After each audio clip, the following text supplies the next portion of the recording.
पढ़ाना क्या है हम लोग को आज पढ़ना है भारत में संसाधन का नियोजन। कल का तुम लोग टॉपिक देखा होगा। तुम वीडियो क्यों नहीं देखता है भाई? एक भी वीडियो तुम देख रहे थे, तुम देखा ही नहीं है, क्या नहीं देखता है? एक तो एब्सेंट मार के आता है बेवकूफ। वीडियो देख के क्लास को पूरा किया करो। संसाधन नियोजन की जटिल प्रक्रिया है। संसाधन नियोजन का एक जटिल प्रक्रिया है। नोट करते जाना सब चीज को अपना टॉपिक में। इसके लिए आवश्यक क्रियाकलाप की आवश्यकता होती है। इसके लिए क्या करना पड़ता है? आवश्यकता के अनुसार हम क्रियाकलाप कुछ करते हैं जो कि एक नियोजन प्रक्रिया के अंतर्गत में आती है। देखना ध्यान से। इसमें कहते हैं कि किसी नियोजन की सोपान होते हैं। इस सोपानों के सहारे किसी देश की उपलब्ध संसाधन का सदुपयोग कर देश की उन्नति के मार्ग प्रशस्त किया जा सकता है। जैसे मान लो तुम्हारे पास कोई संसाधन है, उसको उपयोग करके अगर जो उसको ग्रोथ कर रहा है, जैसे मान लो कि अभी तुम जैसे गहना होना तुम देखा होगा, क्या चीज, जैसे घर में पैसा ना होता है तो लोग क्या करते हैं, गहना के बांधे रखते हैं। बांधने की जो प्रक्रिया चलता है ना, जैसे हम पैसा ले जाए और किसी को दे दिए, साहू को, और फिर उससे सुनार को, और उसके बाद से हमने पैसा लेकर अपने संसाधन के लिए उपयोग करते हैं। फिर बाद में पैसा होता है तो फिर हम गहना को छुड़ा लेते हैं। जमीन लोग बांधे रखते हैं, कोई वस्तु, बहुत सा अलग अलग पदार्थों को लोग अपने अपने के बांधे के रख देते हैं और अपने उपयोग में लाते हैं। सेम वैसे ही देखना इस चीज को, टॉपिक को क्या बोल रहा है यहाँ पर। कहता है कि सोपान होते हैं। इस सोपानों के सहारे किसी देश के उपलब्ध संसाधन को सदुपयोग कर देश की उन्नति की मार्ग क्या करती है, प्रस्तुत किया जा सकता है। संसाधन नियोजन के सोपानों के निम्न रूप से बांटकर अध्ययन किया जा सकता है। जैसे पहला में दिया, देश के विभिन्न प्रदेशों के संसाधन को पहचान कराने के लिए संरक्षण कराना। देश के जितने भी हमारे जो विभिन्न प्रदेश, जैसे मान लो भारत देश है, इसमें प्रदेश को है 28 राज्य है, उसके बाद से 8 केंद्र शासित प्रदेश राज्य है। तो ये सभी मिलाकर इसको अलग अलग संसाधन के रूप में क्या करते हैं, पहचान के लिए कि आप इसके बारे में कुछ जानते हैं, आपकी ये चीज़ की आवश्यकता है, तो इसका उपयोग करके अपने संसाधन के लिए क्या कर सकते हैं, ग्रोथ कर सकते हैं।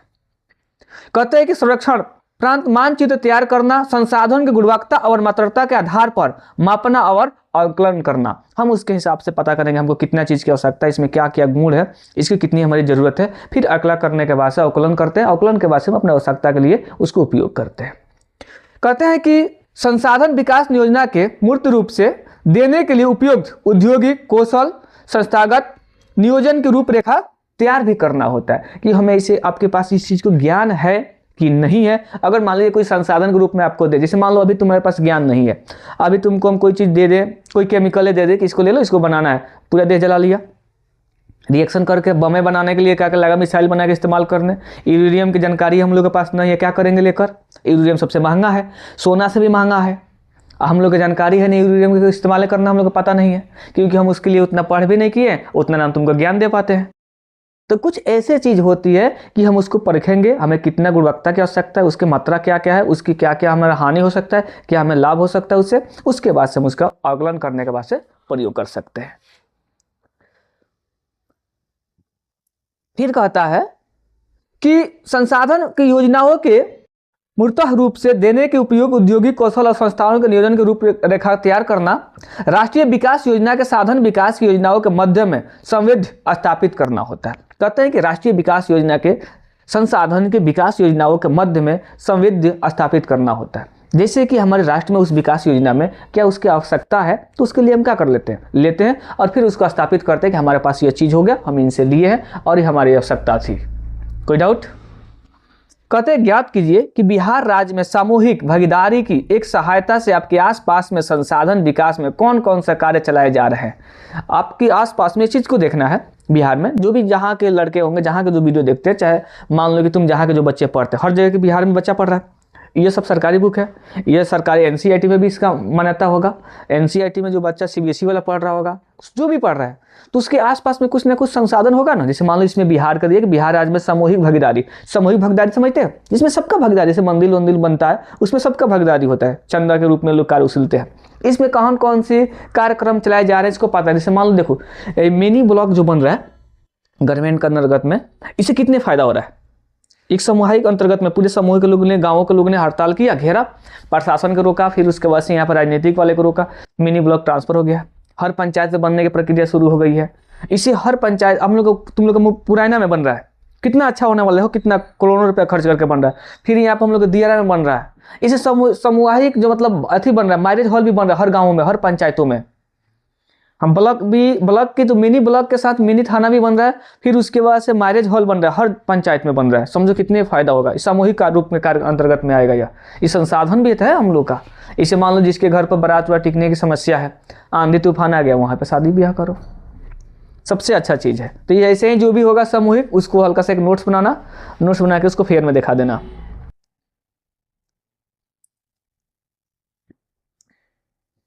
हमारे देश में स्वतंत्रता प्राप्ति के बाद खुशी, कब हमारा स्वतंत्रता मिला था देश में? हम लोग स्वतंत्र कब हुए थे? जल्दी जल्दी, वीडियो टाइम बढ़ रहा है, जल्दी। 57 में, वाह वाह, बहुत अच्छा, धन्यवाद। तुम बताओ हम लोग स्वतंत्र कब हुए थे? हैं? हम लोग के स्वतंत्रता प्राप्ति कब मिली थी? हम लोग इंडिपेंडेंस कब हुए थे? हैं? जल्दी, टाइम आउट हो रहा है ना हमारा। यहाँ पर बहुत शिकायत होने वाला भी हो जाएगा, वीडियो में लोग देखेगा, कहेगा क्या पढ़ाते हैं, एसएसटी फेंकते जाते हैं। आगे जो इतना बैठा झुंड बना के सब लोकता है कि नहीं लोकता है लोग? हैं? कब हुए थे? तो सबको सिखाओ ना रे भाई, तुम लोग 10 में हो, अब कहिया क्या जब मतलब मेरा बारात जाएगा तो उधर से रट्टा मार जाओगे बरतिया में? आगे यार, अब पढ़ोगे तो कब पढ़ोगे? कोई व्यक्ति आएगा पूछने के लिए, वीडियो बनता है, कोई व्यक्ति आ सकता है, कभी भी आ सकता है। कौन मीडिया, राजकुमार जीवा है, 4-5 गो मेरे दोस्त है जो यूट्यूबर है, सब न्यूज बनाते फिरता है। कभी भुला भटक के एंट्री कर गया तो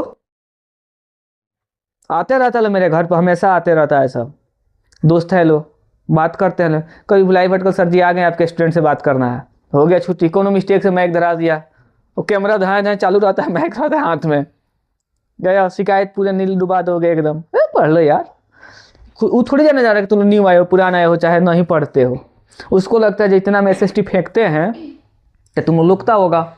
उनको क्या मतलब इस सब के चीज़ की जानकारी है कि नहीं, कुछ तुम लोग कमजोर हो क्या, सीधे एंट्री किया, ले लो, खत्म हो जाएगा। इस सब पर ध्यान दिया करो, झुंड में बड़ी महंगा पड़ता है।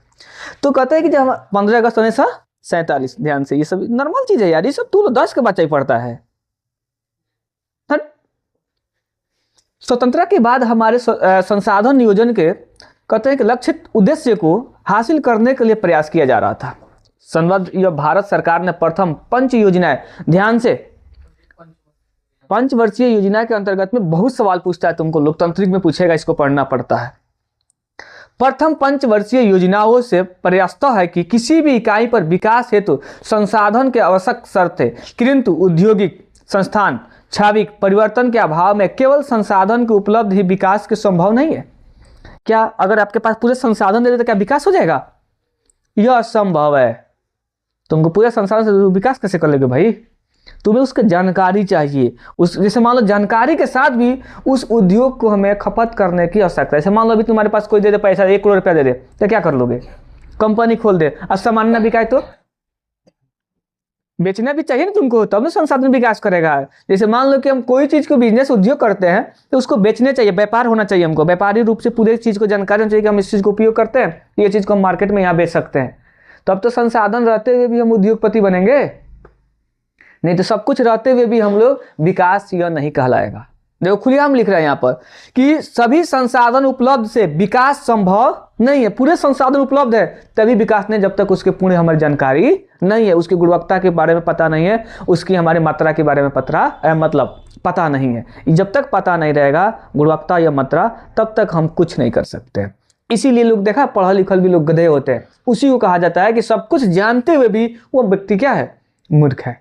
तो ये सब चीज़ भी तुम लोग को जानना सबसे जरूरी चीज़ होता है कि भाई जानो तो इस सब चीज़ को सीखो कि गुणवत्ता, उसकी मात्रा, इस सब चीज़ जानना बहुत अति आवश्यक है। आज भी हमारे देश में कई ऐसे राज्य है, देखो कितना मजा टॉपिक मिलने वाला है, ऐसे कई सी राज्य है जहां पर संसाधन प्रचुर मात्रा के बाद भी आर्थिक रूप से पिछड़े राज्य है। हमारे भारत में बहुत से ऐसे राज्य है वहां पर प्रचुर मात्रा में है संसाधन, फिर भी वो पिछड़े। जैसे बिहार ले लो, बिहार में टीचर कमी है, टीचर कौन पूछता है कमी है? देखो अभी इंटर पास होते रिजल्ट कितना टीचर ढेर धनाधन, वो पान मूस के बीएल में पानी डालने में मूस निकलता है बहरी, वैसे रिजल्ट आते हैं सब टीचर निकलेंगे बहरी। तो पूरे के पूरे ऐसे हैं, लेकिन गुणवत्ता पता नहीं है, मात्रा पता नहीं है। सेम वैसे ही हमारे पास बिहार में जमीन भी है, खदान भी है, लेकिन इसे राजनीति अंदर से क्या बोलते हैं, दबंगगिरी, एटीट्यूड, गुणवत्ता, हमारे पास शिक्षा, ये सारी चीजें क्या यहाँ पर अभाव है, जिसके कारण हमारे पास संसाधन रहते हुए भी पिछड़े राज्य में घोषित है। ये सारी चीज को जानना बहुत जरूरत होता है, बहुत ज्यादा। कहते हैं कि विपरीत कुछ ऐसे भी राज्य हैं जो कि संसाधन के अभाव भी है, लेकिन आर्थिक रूप से वो विकसित है। संसाधन है नहीं, आर्थिक रूप से क्या है, विकसित है। दिल्ली में गेहूं होता है क्या? दिल्ली शहर विकसित है कि नहीं है? फिर महाराष्ट्र में गेहूं कौन बोने जाता है? सिटी में, बंगलोर, फिर भी विकसित है कि नहीं है? तो यूपी में सबसे ज्यादा गेहूं होता है ना, बिहार में धान होता है ना, गेहूं होता है ना, गन्ना भी होते हैं, विकसित कहाँ नहीं हो रहे? अगर जो खाली किसान से भी विकसित हो जाए तो ये भी विकसित नहीं कहलाएगा। जैसे भारत में कहा जाता है सब कुछ किसानी है, अगर जो बात किया जाए सेना के बाद से दूसरा कोई व्यक्ति है देश को चला रहा है, संभाल कर रखा है, तो किसान है। हाँ, तो पूरे राज्य को मिश्रित किसान है ना, सब कोई है ना, खाली वो बिहार थोड़ी है, खाली उत्तर प्रदेश थोड़ी है, बंगाल भी तो है, और भी राज्य है, फसल कर रहा है सब। हाँ, लेकिन जो एक राज्य चाहे कि हम फसल से खाली विकसित हो जाए तो नहीं, उसमें हर चीज़ के हमारे पास गुण चाहिए, हर चीज़ की हमारे मात्रा की जानकारी चाहिए, हर क्षेत्र में हमको चाहिए, संपूर्ण रूप से ज्ञान चाहिए। तो यह चीज़ भी तुम लोग ध्यान रखना कि हाँ, हमारे पास संसाधन रहते हुए भी हम अभाव है। जैसे मान लो तुमको अब इस समय पढ़ने का तरीका है, इस समय तेज बनने के लिए तुम अभी हमारे पास कौन साल के बच्चा पढ़ रहे हो, मैक्सिमम तुम लोग 12 से 13 से 15 साल का होगा, इसी 15 से नीचे है सब, मतलब 13 और 15 के 2 साल के बीच के तुम लोग है, 16 लास्ट जाएगा। 10 के बच्चे हो तो तुम लोग इतना ही रहोगे, 14 से 15 जाओगे। सब कुछ साधन है तुम्हारे पास। इस समय पढ़ने का मेन साधन है मोबाइल, टैब, लैपटॉप लिया, लैपटॉप में मान लो डाटा ज़्यादा इस्तेमाल होता है, फोन है 5G फ्री चल रहा है मेरा, भारत में सबसे ज़्यादा मेरा डाटा फ्री है 5G में, पैसा कुछ लग ही नहीं रहा है, फ्री में डाटा तुम लेते हो। हर लाखों टीचर पढ़े हैं, मेरे जैसे तो करोड़ों टीचर पढ़े हैं, लेकिन बेस्ट टीचर में अगर बात करते हैं भारत में तो लाख कुछ टीचर हैं। तो जो इतने बेस्ट टीचर है, किसी 4 चैनल को सब्सक्राइब कर लो, उनके लेक्चर सुन लो, बुक तुम्हारे पास पड़ा है डाउनलोड कर लो PDF, चाहे टीचर देते रहते लो PDF, पढ़ लो। 15 साल की उम्र का हो तुम, साधन भी तुमको मिल गया, 4 साल और पढ़ लोगे तो 19 साल का हो जाओगे। 18+ से तुम फॉर्म भरते हो, SSC MTS हो गया, बिहार पुलिस हो गया, कितने वैकेंसी है यार, मैट्रिक पास पर बहुत सा वैकेंसी है, पोस्ट ऑफिस के मार्क्स बेसिक पर नंबर से हो जाता है। तो पहले इसमें दिमाग में घुसेगा तब ना, साधन रहते हुए भी तुम अभाव है तुम्हारे पास। इतना ज्ञान देंगे तब तक ले पूरा याद है, जैसे हट जाएंगे वीडियो ऑफ, रूम से बाहर तुम गया, पागल मास्टर उसका काम है रोज बोलता है, खत्म। तो यह सारी चीज क्या है, इसी को बोलते हैं संसाधन रहते हुए व्यक्ति विकसित नहीं हो सकते, वो अभाव में जाते हैं। अब हमको लगता है समझ में आ गया होगा। तो कुछ ऐसे राज्य हैं कि संसाधन रहने से वो विकसित नहीं हो जाएंगे, उनको उसके बारे में, उसकी गुणवत्ता, उसकी जानकारी की आवश्यकता होती है। क्या संसाधन का एक संरक्षण, अगला जो नेक्स्ट टॉपिक है हम लोग का, इस टॉपिक का नाम है बाबू संसाधन का संरक्षण। सभ्यता, हमारी सभ्यता कहाँ से है? बहुत तेज है, तू लोग पढ़ा दिया तो याद रहता। हमारी जो सभ्यता है सिंधु से है, और संस्कृति के विकास के संसाधन की अहम भूमिका होती है। देखो, सभ्यता और संस्कृति विकास की संसाधन की अहम भूमिका होती है। यह बहुत समझिए बात कितना अच्छा लिखा है। ये कहना चाहते हैं कि जो आपके संसाधन है, आपकी संस्कृति, अब मान लो आपको हम पढ़ा रहे हैं तो उधर से गरियाए, हमको पढ़ाने का मन करेगा, उस संस्कृति नहीं बता रहा है, तुम्हारा कल्चर बता रहा है तुम्हारा। और बाणी होता है ना, व्यक्ति को विकसित करने के लिए उसकी बाणी ऐसी होना चाहिए ना कि तुम्हें एकदम मोह ले, क्या व्यक्ति के पास शिक्षा है यार, क्या ज्ञान है, कितना अच्छा शब्द उच्चारण कर रहा है, इसका कल्चर कितना अच्छा होगा।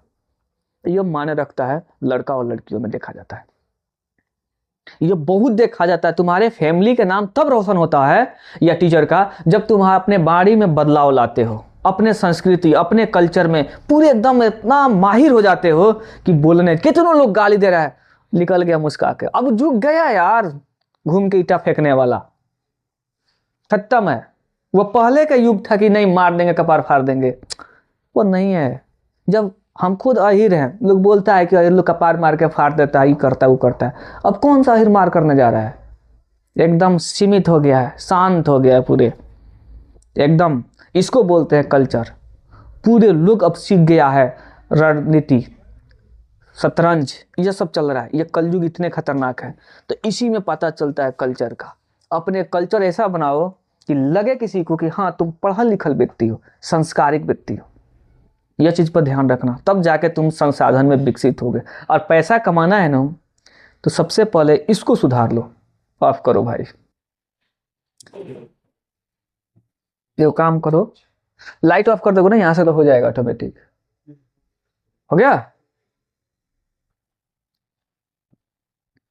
हो गया, ठीक।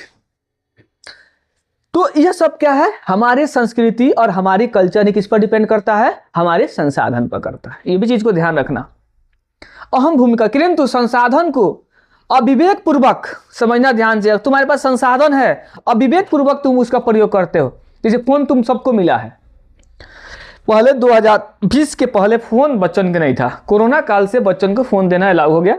जो भी आया, लॉकडाउन आया, लॉकडाउन से बच्चा फोन पर आ गए, खुलकर आ गए भाई। ऑनलाइन पढ़ाई शुरू हो गया। अब यह क्रांति जो है नहीं रुकने वाला है। ये मोबाइल जो चाह दे कि अपने बच्चों से छीन ले, तो वह गलत फहमी में है, वह नहीं रुकने वाला है, असंभव है, यह काल्पनिक। अब इसमें डिपेंड हो गया कि हम तुम्हें कल्चर किस भाषा में डाल रहे हैं। अब तुमको यह कोशिश करेंगे, हम फोन तो दे दिए हैं। क्रांति रुकने का मुख्य कारण यही है कि तुम्हारे अविवेक पूर्वक को हम कैसे दूर करके उसे विवेक में ला दे। जो तुम्हारे पास अंदर अन्य ज्ञानी छिपा है, उस ज्ञानी को क्या करे, विवेक में ला दे कि नहीं, हम फोन हमको तो पेरेंट्स दे दिया है, लेकिन इसको हम अच्छे जगह पर इस्तेमाल करना शुरू कर। यह अगर जो हमारे अंदर में कंट्रोल हो जाता है बच्चन से, तो फिर हमारे मोबाइल से कोई किसी को क्षति होने वाला नहीं है। देखो यहाँ पर खुल के बोल रहा है कि अविवेक पूर्वक अतिरस उपयोग विविध प्रकार के सामाजिक, आर्थिक, संस्कृति, पर्यावरण समस्याओं को जन्म देती है। यह सब अगर तुम्हारे पास संपूर्ण ज्ञान नहीं होगा ना, तो पूरे संस्कृति से लेकर, पर्यावरण से लेकर, समाज से लेकर, आर्थिक से लेकर हर चीज में एक समस्या उत्पन्न कर सकते, एक चुनौती का रूप धारण कर लेगा। जैसे अभी भी बच्चे को जो है, ये पेरेंट्स समझते नहीं है कि बच्चे मारता क्यों है बुढ़ापा में। अभी जो बच्चे होते हैं, हम बड़ाई नहीं कर रहे हैं, आज भी हम लोग अपने पापा को देखते हैं, चाहे मम्मी को, मम्मी से तो उतना आदमी नहीं डरता है क्योंकि लगाव होता है। पापा के सामने खड़ा होने में ना हालत खराब हो जाता है, हिम्मत नहीं होता है कि सामने आई कांटेक्ट हो जाए। कलेजा होगा जिन आई कांटेक्ट कर लेंगे, नहीं होता। लेकिन कुछ बच्चे जो हाई स्वीट गाली देते हैं, वह क्या है, उसके प्रवेश है, वही तो है शिक्षा, वही तो संस्कार। क्योंकि उसके अभाव अविवेक पूर्वक से उसके ज्ञान की जो उपाधि मिली है, प्राप्त हुआ है, जो उसको आगे चल के हानि पहुंचाता है। तुम अभी छोटे हो, अभी तुम्हारे पास खेलने की उम्र है। जैसे हम जो लेक्चर दे रहे हैं, ये पर ग्रेजुएशन में मिलते हैं, इंटर में मिलते हैं, तुम्हारे अधिकार नहीं है इतना बड़ा ज्ञान तुमको फेंकना के। हाँ, तुमको नॉर्मल पढ़ाया जा सकता है, नॉर्मल बताया जाता है, लेकिन हम क्यों बताते हैं कि तुमको अभी, अब वो जो बच्चा था जो 18 साल 19 साल के होकर मैट्रिक में पढ़ते थे, अब 12 साल का बच्चा मैट्रिक में पढ़ता है, तो कब ज्ञान देंगे हम? तुम ग्रेजुएशन पास करोगे तब देंगे, तब तक तो किसी से मिलवे नहीं करोगे। तो यह समय तुमको जानना जरूरी है कि हाँ, अभी के ज्ञान, अभी पेरेंट्स अगर सुधर जाते हैं, अपने बच्चन को अच्छे टीचर से लगाते हैं, टीचर का लेक्चर सुनाते हैं। मोबाइल में उसका लेक्चर ही खाली पड़ा हुआ है, बच्चा टीचर के बात मान रहा है, पेरेंट्स के बात मान रहा है, पेरेंट्स भी बच्चन के बात मान रहे हैं। अगर जो अभी से संस्कार में ढालते जाते हैं, तो आगे चल के उनको चिंता के विषय बनने का कारण नहीं होगा।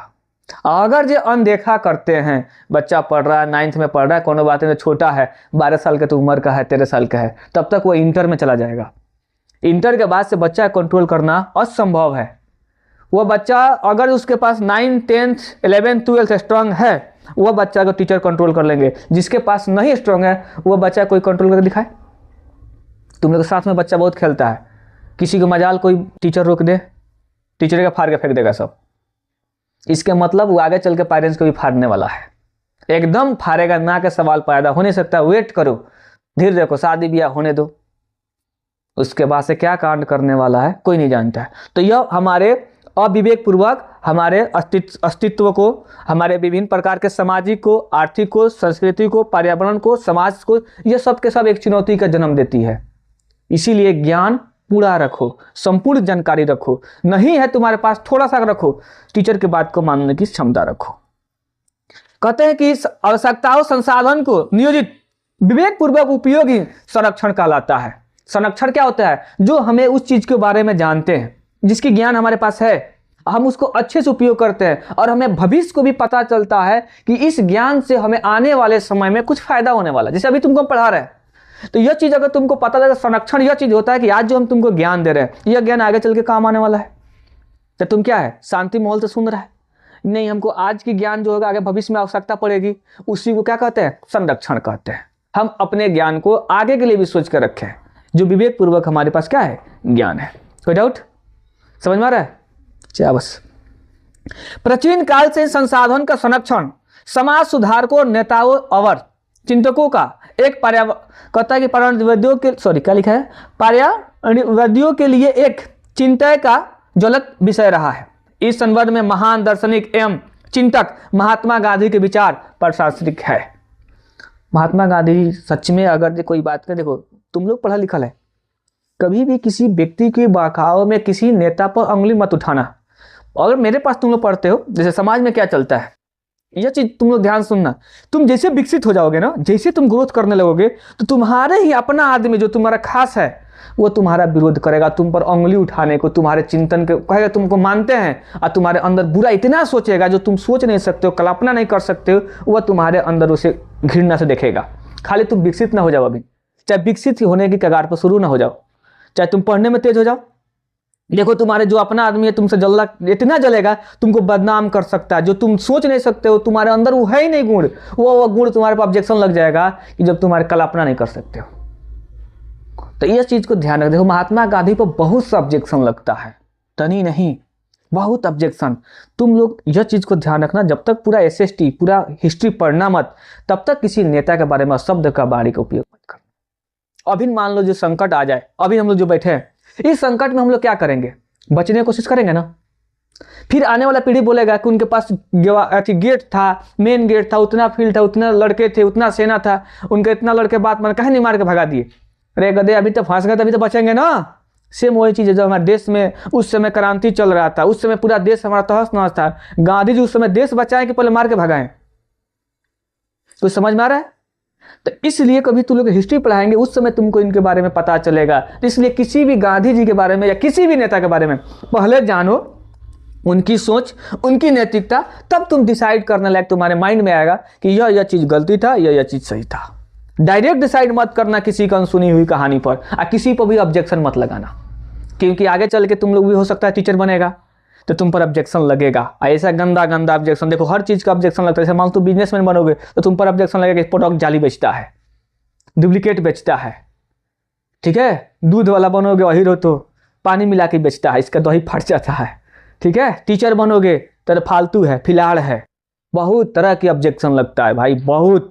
जिस क्षेत्र में जाओगे उस क्षेत्र का ऑब्जेक्शन बना कर रखा गया है। गांधी जी नेता थे, उन पर बहुत तरह का ऑब्जेक्शन लगा है, और वो चिंता के विषय थे। वो व्यक्ति जानते थे, शांत दिमाग के थे, इसीलिए तो उनको नरम दल कहा गया था। नरम दल के वो नेता में आते थे, एकदम शांति, धीरे शक्ति। नौजवान के पास धीरे शक्ति नहीं रहता। अभी तुमको हम बोल दे कि नहीं छोड़ दो, गाली दे दिया, तो नहीं कहा है गाली दिया, मारेंगे तो मारेंगे, इसको धीरे शक्ति नहीं बोलते हैं, उत्साह बोलते हैं, जुनून बोलते हैं, जोश बोलते हैं उसको। और गांधी जी के पास ऐसा कुछ नहीं था, धीरे शक्ति। हाँ कुछ होगा, अब उससे पता चलेगा तुम लोग क्या कारण था कि ऐसा वर्ड को इस्तेमाल किए। तो ये सब कुछ पहले जानो, तब किसी पर डिसाइड करना। तब हमको लगता है गांधी जी के बारे में सब नहीं बोलोगे, किसी भी व्यक्ति को मत बोलना, पहले दोनों पक्ष के जानना जरूरी होता है। अब देखो अगला टॉपिक में क्या है। एक बॉक्स में दिया होगा, एक ऐसे प्रदेश को ज्ञात कीजिए जो संसाधन की दृष्टि से संपन्न और आर्थिक रूप से विभिन्न है। इसके लिए अपने शिक्षक के भी मदद ले। शिक्षक से अपना पूछना, आपके ये आपके HW में डालते हैं, स्कूल के टीचर से पूछना। SST पढ़ाते कि दिन भर मोबाइल चलाते हैं लोग बैठकर। ये पूरे अगर बात करते हैं ना, इतना BPSC के टीचर आए, सब तेज हैं, सबको पहले कोचिंग कराते थे लोग। हल्का मत लेना सब टीचरों को। हाँ कुछ ऐसे हैं, गतान भी कुछ आए हैं जो कि बैठ कर रील देखते हैं, लेकिन सबको नहीं, हल्का में नहीं लेना। बहुत से तो पढ़ा लिखा है, सबका कोचिंग है अपना अपना, उस सब से हल्का सा पूछ लो। इससे क्या होगा, लड़का सब नो लगेगा टीचर को कि बच्चा सब पढ़ने वाला है, तभी तो हमसे सवाल अच्छा पूछ रहा है। तो तुम पर वो स्कूल में गार्डन करेगा बच्चा को, और टीचर से दोनों कॉन्टेक्ट बनेगा, और उसके बाद से तुम लोग से दोस्ती करना चाहेंगे कि नहीं बच्चा ही पढ़ा लिखा है, इसको पढ़ाना चाहिए। तो कुछ टीचर से जब बिना सवाल पूछे, वो टीचर कैसे जानेंगे पढ़, सबको एक के भाव में तोल देते। सभी सरकारी स्कूल का बच्चा दिन भर खेलने में लगा रहता है। तो टीचरों से क्या करना है, सवाल पूछना है, बात करना है, नॉर्मल सवाल जो तुम जानते हो, तभी भी हल्का सा जाकर उससे मदद लो, हिंट लो, तो वो व्यक्ति के अंदर एक ऊर्जा आएगा कि नहीं बच्चा यह पढ़ने के लिए उत्साह है, इसको पढ़ाना चाहिए। तो HW में हल्का सा तुम लोग करना इसको कि कौन से राज्य वहाँ पर संसाधन है उस संसाधन की दृष्टि से सब कुछ है, उपलब्ध है, लेकिन क्या नहीं है, आर्थिक रूप से वो क्या है, विभिन्न है, जिसकी वह आर्थिक उसके पास है ही नहीं, पैसे ही नहीं है उसके पास। ऐसे बहुत सा राज्य है, 2-4 राज्य है जिसके पास आर्थिक पूरा संपूर्ण है, प्रयोग नहीं कर पाते हैं, गरीबी है वहां पर। झारखंड का अपना ले लो, झारखंड राज्य के पास संसाधन है कि नहीं है, कोयला है, खदान निकलता है, चुना भी मिलता है, फिर उसके बाद से सीमेंट का भी उद्योग है, लोहा का भी उद्योग है, फिर भी वहां के लोग गरीब है कि नहीं है। बिहार से जैसा है हालत, उनका पूरा दयनीय स्थिति में गुजर रहे हैं सबके सब वहां के लोगों ने। तो इसके मतलब क्या है, संसाधन रहते हुए भी आर्थिक स्थिति से क्या है, वो विभिन्नता पाई जाती है। और तुम लोग भी ढूंढना हल्का सा, ठीक है, उन लोग के लिए भी HW में हम डाल कर रखते हैं कि तुम लोग को बताएंगे थोड़ा, ऐसे भी फेयर में हम क्लियर कर देंगे। कहते हैं कि हमारे पास पेट भरने के लिए बहुत कुछ है, सचमुच है। अगर जब बात करते कि हमको जीवित रहना है तो बहुत कुछ है भाई हमारे पास, जीवित रहने में क्या कमी है, बहुत है भाई जीवित रहने के लिए, लेकिन पेट भरने के लिए नहीं, समझना ध्यान से, पेट भरने के लिए बहुत कुछ है लेकिन पेटी भरने के लिए नहीं, समझ रहे हो, कमाने के लिए नहीं है। पेट भरने के लिए जीवित है, रहने के लिए है, लेकिन पेटी भरने के लिए नहीं है। कहता है कि मेधा पाटकर का एक नर्मदा बचाओ अभियान था। बहुत बार 10 के लिए क्वेश्चन पूछता है, बड़ा बढ़िया क्वेश्चन पूछ रहा है, तुम लोग ध्यान रखना। कौन सा अभियान, नर्मदा बचाओ, सुंदरलाल बहुगुणा, ध्यान से। चिपको आंदोलन को संदीप पांडे द्वारा वर्ष जल संचय का कृति भूमि विस्तार का संसाधन संरक्षण का दिशा में अत्यधिक सराहनीय कदम है। देखो अब की चिपको आंदोलन 2 जगह से पूछा था, जो उत्तराखंड के साथ साथ उत्तर प्रदेश के भी नाम डाला था, अब की ध्यान से 2 आदमी के नाम दिया था। तो एक चीज तुम लोग याद है, हिस्ट्री में एक चीज हम पढ़ा रहे थे, बताए थे कि एक सन में 2-2 जगह कभी काव्य कांड होता है।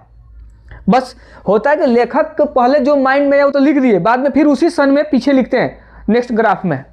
तो चिपको आंदोलन जो कांड था वो 2-2 जगह का पूरे भारत में फैल गया था धीरे धीरे। तो इसकी शुरुआत पूछते रहता है, तो ध्यान से रखना इस मतलब चीज को, टॉपिक को, कि चिपको आंदोलन नहीं कि सिर्फ एक ही जगह है। यहाँ पर देखना क्या बोल रहा है, यहाँ पर एक था, यहाँ पर मेघा पाटकर का नर्मदा बचाओ अभियान था, सुंदरलाल बहुगुण का क्या था, चिपको आंदोलन, किसका, सुंदरलाल, ये भी ऑप्शन में थे, ध्यान से। संदीप पांडे द्वारा वर्षा जल संचय कृषि भूमि व विस्तार संसाधन संरक्षण का एक दिशा में अत्यधिक सराहनीय कदम है। यह व्यक्ति लोग क्या कहते थे, इसके लिए पहले कदम उठाए थे। संरक्षण क्या चीज था, संरक्षण के बारे में अभी क्या बताए थे, जिसके चीज के बारे में संपूर्ण रूप से हम जानकार हो जाते हैं फिर उसको हम प्रयोग करने लगते हैं, उसको क्या कहते हैं, संरक्षण कहते हैं। जैसे गांधी जी जैसे कई चिंतकों का मानना है, देखो गांधी जी जैसे कई चिंतकों को मानना है कि मानव स्वार्थिक, अवल, लालची प्रकृति तथा अत्याधुनिक तकनीकी की शोषणात्मक क्रियाकलाप और संसाधन के तीव्रता हस के लिए ही क्या है, मजबूर कर दिया है। समझो, बड़े बड़े चिंतक को ये चीज मन में भावना पड़ा रहता है कि मानव क्या है, स्वार्थिक और लालची व्यक्ति है, ये अपने लालच की इच्छाओं के लिए कुछ भी, सच में यह चीज को जानना बहुत जरूरी होता है। ये चिंता के विषय, कभी कभी अपने आवश्यकताओं के लिए आदमी बहुत नीचे गिर जाता है, लो लेवल पर गिर जाता है, यह चीज नहीं समझ पाता है कि हमको आने वाला भाविक पीढ़ी कैसे इस चीजों से गुजारा करेगा या कैसे निपटेगा। ये आदमी भ्रम में अपने पड़ जाता है। ये कुछ चीजों को जानना बहुत जरूरी होता है तुमको। देखो कितना अच्छा लिखा है टॉपिक में। कहते हैं कि गांधी जी मशीन द्वारा उत्पादन के घोर विरोध किए थे। तुम लोग को फ्रांस के जब क्रांति पढ़ाएंगे तो उसमें तुम लोग को समझ में आएगा गांधी जी उसमें क्या किए। देखो ये क्या कह रहे थे, जो मशीनगिरी है आदमी को अपने लिए ज्यादा उपयोग करे। जैसे मान लो कि जैसे मनरेगा, पंडित जवाहरलाल नेहरू द्वारा जो मनरेगा की प्रक्रिया होती है, गांवों के हर गरीबों को क्या था, मजदूरी देने का, कार्य करने का, बेरोजगार जो व्यक्ति है उसको बेरोजगारी भत्ता के लिए, ऐसे था साधन था कि सबको रोजगार मिले। लेकिन जब मशीन आ गया, जैसे मान लो एक जेसीबी से गांव में नाला खोलवाना है तो एक दिन में खोल के चल जाएगा, आधा घंटा उसके लिए बहुत है। अब पहले क्या था, आदमी काम करते थे। तो गांधी जी ने क्या थे, किसके खिलाफ थे, मशीन के खिलाफ थे। देखो क्या कह रहे हैं, गांधी जी मशीन द्वारा उत्पादन के घोर विरोध थे। बड़े कहते हैं कि जन समुदाय द्वारा उत्पादन के समर्थक थे, जिससे एक बड़ी आबादी में बेरोजगारी जैसे सामाजिक कोड को बचाया जा सके। उसका मानना था कि इस प्रक्रिया में श्रमिकों को कार्य क्षमता को विकास की वृद्धि होगी, लेकिन संसाधन के कहते हैं कि विदोहन पर किसी भी विराम लगा सकेगा। समझना ध्यान से, बाकी उद्योगपति जो थे तो कहते नहीं इससे विकास होगा, विरोध होगा, बहुत जल्दी विकास करेगा हमारा देश। लेकिन गांधी जी चिंतक में थे विषय में कि कभी कभी यह हम लोग के लिए हानि भी पहुंचाएगा, सच में हानि पहुंचाएगा। अगर जो वही सारी काम करेगा तो मजदूर कहाँ गए, लुप्त हो जाएंगे। चिंता का विषय बन गया उनका कि इसको नहीं, जैसे मान लो कि हम लोग का हाथ का जो बिनाई था, मशीन से जो बिनते थे, जैसे अभी भी हम लोग का स्वेटर माता बहन जो है बिनती है, वह सब लुप्त हो गया कि नहीं हो गया। अब हम लोग जीन्स वीन्स जो पहनते हैं ये सब लुप्त हो गया कि नहीं हो गया। अब रेडीमेड कपड़ा पहन रहे हैं ना, अब बाकी सब लुप्त हो गया। जैकेट जो पहनते थे लोग, स्वेटर जो पहनते थे लोग, लुप्त होकर जैकेट आ गया। जानवर के छाला पहनना शुरू कर दिए हम लोग। फिर तो आदि मानव आइए रहे हम लोग लेदर के रूप में जो क्या पहन रहे हैं, जानवर के छाला पहन रहे हैं। पर्स जो है घूम रहे हैं, टनमन पर्स लेकर घूम रही हैं, ये क्या है, जानवर के छाले तो है सभी। जो बैग लेकर आए लेदर का सभी जानवर का छाला है सब, है लेदर का नहीं, कपड़ा का है महाराज। क्या आप जानते हैं कि मानव तकनीकी की शोषणात्मक दोहन प्रवृत्ति डाकुओं के अर्थव्यवस्थाओं कहा जाता है। समझना ध्यान से, कितना बड़ा एग्जेक्टिव क्वेश्चन बन रहा है यहाँ पर। क्या आप जानते हैं, वो सुनना भाई, कहा शोरगुल करने लगा, डाकू बनेगा क्या तू। मानव और तकनीकी की शोषणात्मक दोहन प्रवृत्ति डाकुओं की अर्थव्यवस्थाओं का कहा जाता है। समझना ध्यान से, कितना बढ़िया चीज लिखे। संसाधन के संरक्षण है तो अंतर्राष्ट्रीय स्तर पर भी अनेक सम्मेलन हुए। स्वयं प्रथम 1968 में एक सम्मेलन हुआ था, जिसमें कहते हैं क्लब ऑफ रोम ने इसकी वकालत की थी।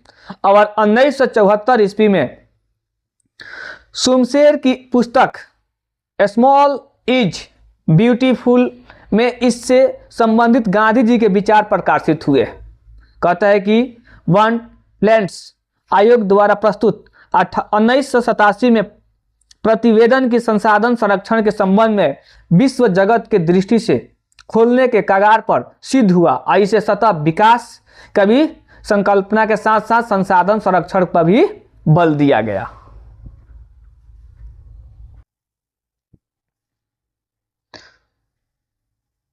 कहते हैं कि इसी रिपोर्ट के बाद हमारा साझा भविष्य के शिष्य के भी एक दस्तावेज प्रकाशित किया गया। जैसे रियो डी जेनेरो जो ब्राजील में 1992 में आयोजित पृथ्वी सम्मेलन, बहुत बार क्वेश्चन पूछता है ध्यान से, 1992 में पृथ्वी सम्मेलन में इस संदर्भ में एक सुनियोजित प्रयास था। पुनः 1997 में न्यूयॉर्क में दूसरा पृथ्वी सम्मेलन और 2002 में जोहान्सबर्ग के आयोजित तीसरा पृथ्वी सम्मेलन संसाधन संरक्षण की दिशा में विश्व स्तरीय सराहनीय प्रयास था।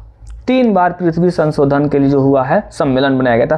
पहला कब बनाया गया था, 1992, दूसरा 1997, तीसरा 2002 में। देखो यह सब चीज को देखना, इसमें कितना बढ़िया टॉपिक में दिया है, तुमको एग्जेक्टिव में क्लियर होते जाएंगे।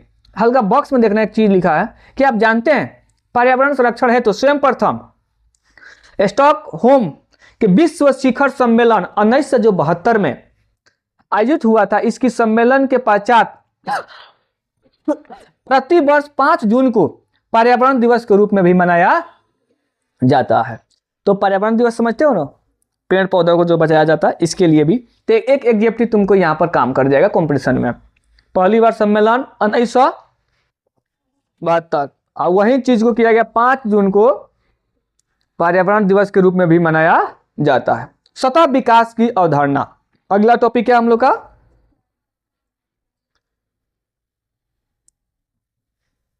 कहता है संसाधन जो होते हैं मनुष्य की जीविका का आधार है। अरे यार सच में संसाधन नहीं रहेगा तो हमारे आधार किसे बनेगा, जीविका का आधार है, बहुत बढ़िया आधार है। जीवन की गुणवत्ता बनाए रखने के लिए संसाधन के सतत विकास की अवधारणा अत्यंत आवश्यक है। संसाधन कृति और प्रतः उपहार है। किसी भी अवधारणाओं के कारण मानव में इसका अनाधून दोहन क्रिया, जिसके कारण पर्यावरण समस्याओं में क्या हो रही है, उत्पन्न हो रही है।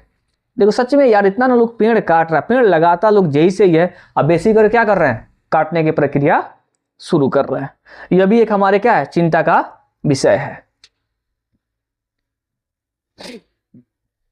व्यक्ति की लालच और लिप्सा जैसे संसाधन को तीव्रता दोहन के संसाधन को भंडार में चिंतनीय हवस ला दिया है।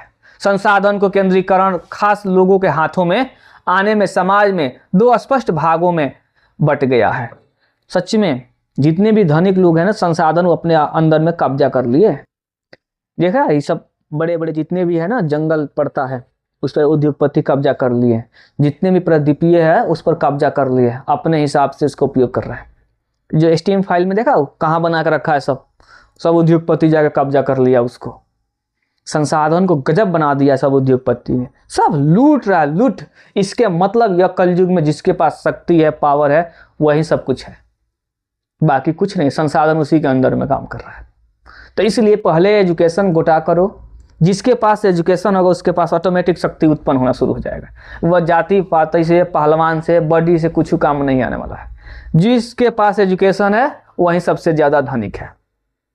संपन्न लोगों द्वारा स्वार्थक और वाशीभूत होकर संसाधन को विवेक पूर्वक दोहन किया गया है, जिससे विश्व परिस्थितियों को घोर संकट की स्थिति उत्पन्न हो गई है।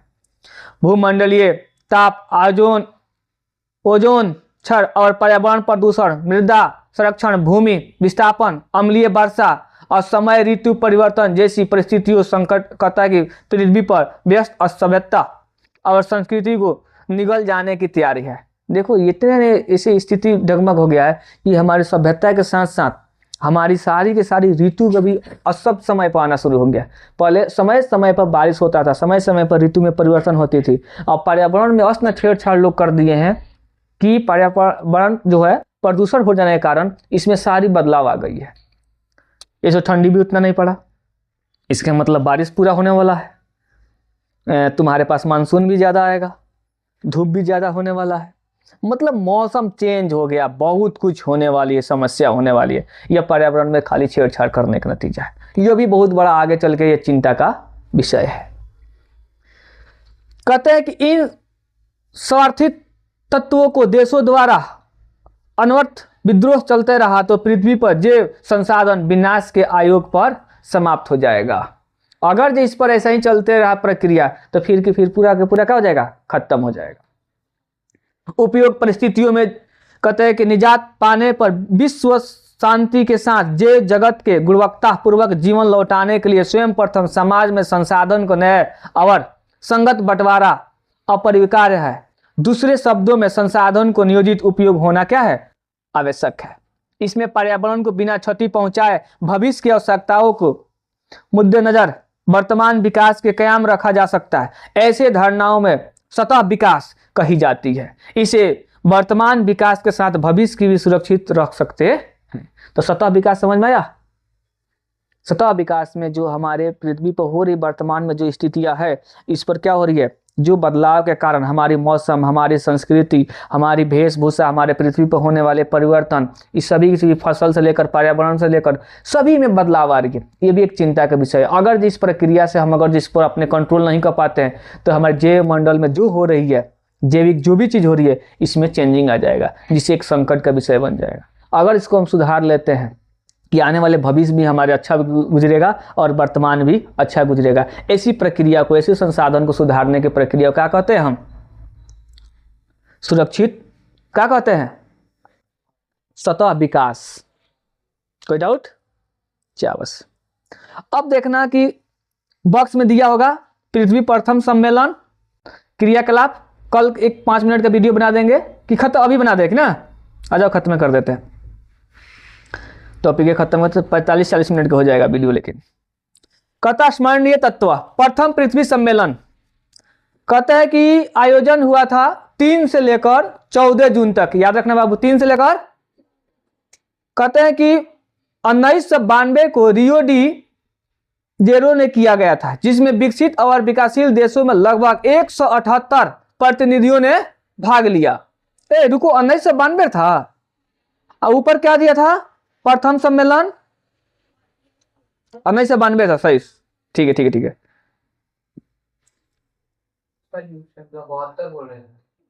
72 बोल दिए थे। हाँ, वही चीज तो हमको 72 याद कैसे आ गया था? 1992 में था जी, हम 72 बोल दिए थे पढ़ने में, इसीलिए हमको यहाँ पे 72 याद आ रहा था। सॉरी, इस सब चीज पर होता है ना, हमको माइंड चल गया था, वहां पर डिस्टर्ब हो गया था। गणित पढ़ाते पढ़ाते मैथ में चल जा रहे हैं क्या? तो 3 जून, सॉरी इसको लिए अब वैसे ही अब काटेंगे नहीं, उसको ऐसे ही चलेगा वीडियो में। 3 से 14 जून 1992 में रियो डी कहते हैं कि जेनेरो ने किया था, जो इसके विकसित और विकासशील देशों में लगभग कितने सदस्य थे, 178 प्रतिनिधियों ने भाग लिया। इस सम्मेलन में ग्लोब वार्मिंग और वन संरक्षण जैव विभिन्नताओं के कार्यक्रम 21 रियो घोषणा पत्र पर समझौता किए गए थे। ध्यान रखना कितना दिन चला था, 3 तारीख से लेकर 14 जून तक चला, 3 जून से 14 जून यह प्रक्रिया चला। और कितने इसमें प्रतिनिधि भाग लिए थे, 178। कब की बात है, 1992 की। कार्यक्रम में यह चीज को देखा गया क्या कि 21 संयुक्त राष्ट्र पर्यावरण और विकास की तत्वाधान और रियो डी जेनेरो के सम्मेलन में राष्ट्र अध्यक्षों द्वारा स्वीकृत 800 पृष्ठ के एक घोषणा पत्र, जिसमें सतत विकास के प्राप्त करने के लिए 21 कार्यक्रम को स्वीकृत किया गया। कहते हैं कि एजेंडा 21 को गठित करने हेतु सभी देशों को निर्देश दिए गए कि इस पर होने वाले खर्च की वहन हेतु विश्व पर्यावरण कोष की स्थापना की गई है। मतलब पृथ्वी पर इस सम्मेलन में यह चीज बताया गया, जितने आदमी सदस्य हैं इसमें जो बैठे हैं, अगर पृथ्वी पर कुछ भी होता है तो सबको इसका खर्च को उठाएंगे, सब पर जिम्मेवारी जाएगा। कोई डाउट, समझ में आ रहा है? देखो सम्मेलन इसीलिए बुलाया जाता है, सम्मेलन में जो सम्मेलन में भाग लिए उसका सबका भागीदारी होता है। फिर दूसरा सम्मेलन हुआ पृथ्वी, दूसरा सम्मेलन में 23 से 27 जून तक 1997 में न्यूयॉर्क में हुआ था। प्रथम सम्मेलन के मूल्यांकन के लिए 5 वर्ष बाद आयोजित हुए थे और इसे +5 सम्मेलन भी कहा जाता है। 92 में हुआ, 92 के बाद तुरंत 5 वर्ष के बाद 97 में सम्मेलन बुलाया गया था। कहते हैं कि क्योटो सम्मेलन दिसंबर 1997 में पृथ्वी के ग्लोबल वार्मिंग से बचाने के लिए जापान के क्योटो में सम्मेलन आयोजित हुए थे, जिसमें से 159 देशों ने भाग लिया। इसमें 6 गैस, ध्यान देना, carbon dioxide, methane, NO2, HCF, जिससे तुम लोग इसको पढ़बो करेगा, इस पर फ्लोरोकार्बन, सल्फर और हेक्सा क्लोराइड्स और ग्लोबल वार्मिंग के लिए जिम्मेदार मानते हुए इसके उपयोग में कटौती पर सहमति बनी, जहां यूरोपीय संघ और ग्रीन हाउस गैसों के उत्सर्जन में 8% उपयोग संयुक्त राष्ट्र अमेरिका, 7% जापान, 6% की कसौटी पर सहमत हुई। इसे कहते हैं कि मॉन्ट्रियल समझौता 1987 के विस्तार भी माना जा सकता है। यह 87। इस सम्मेलन को विश्व पर्यावरण के सम्मेलन को ग्रीन हाउस सम्मेलन के नाम से भी जाना जाता है। लेकिन यहां पर 87 जो है, ध्यान देना, 1997, ठीक है, मिस प्रिंटिंग के कारण ही हुआ है, ध्यान से। फिर तो हमको लगता है तुम लोग क्वेश्चन बहुत बार पूछता है, क्या चीज, ग्रीन हाउस सम्मेलन के नाम से जान। ग्रीन हाउस सम्मेलन क्या है, तो दूसरा सम्मेलन हुआ था 1997 में। इसमें ये सारे 6 गैसों पर इसका सम्मेलन बनाया गया था। इसमें बेसिक करके 3 देशों को बांट दिया गया था कि लोग अपने इस पर अपने प्रबंध करें, रोकें, ये रोक नहीं रहे थे लोग। और उसके बाद इसमें टोटल कितने देश थे, 169 था शायद, कितना था, 159। गुड, हाँ ठीक है। अब आ गया तीसरा सम्मेलन। कहते हैं कि पृथ्वी का तीसरा सम्मेलन का आयोग 10 वर्ष बाद हुआ। इसके मतलब एक तो पहला 92, 97, फिर हुआ 10 वर्ष बाद। कहते हैं कि आयोजन 10 वर्ष बाद 26 से 4 अगस्त, मतलब 26 अगस्त से 4 सितंबर 2002 तक। इस कहते हैं कि जोहान्सबर्ग के आयोजित हुआ था। इस सम्मेलन में पर्यावरण संबंधित 150 धाराओं पर विश्व स्तरीय सहमति तैयार करना था। इस सम्मेलन में कोई परिणाम नहीं निकल सका। इस सम्मेलन में विश्व में विभिन्न देशों में लगभग 2000 प्रतिनिधियों ने भाग लिया था। सबसे ज्यादा इसमें भाग, लेकिन कोई निर्णय, अब इतना आदमी आएंगे तो निर्णय नहीं निकलेगा इस सम्मेलन में। अब हमको लगता है तुम लोग सम्मेलन को समझ गया होगा। तो आज हुआ हमारा चैप्टर खत्म। अब कल का जो वीडियो बनाएंगे सिर्फ क्वेश्चन और आंसर का, ठीक। तो अगला वीडियो तुमको मिलेगा प्राकृतिक संसाधन का नेक्स्ट में। तो एक चैप्टर क्लियर, सबका वीडियो अपलोड कर देंगे। आराम से वीडियो देखना, नोट्स बनाना, 2 बार 3 बार वीडियो देखोगे पूरे लेक्चर तुम्हारे माइंड में बैठ जाएगा। उसके बाद से फेयर कर लेना। कोई डाउट? इस सम्मेलन में से अब की बोर्ड में एक भी सवाल नहीं पूछा था ना, नहीं पूछा था। कंपटीशन में मिलेगा, कंपटीशन का काम का चीज रहता है। लंबा भी वीडियो हो गया था थोड़ा यार ये, चलो स्टॉप कर दो।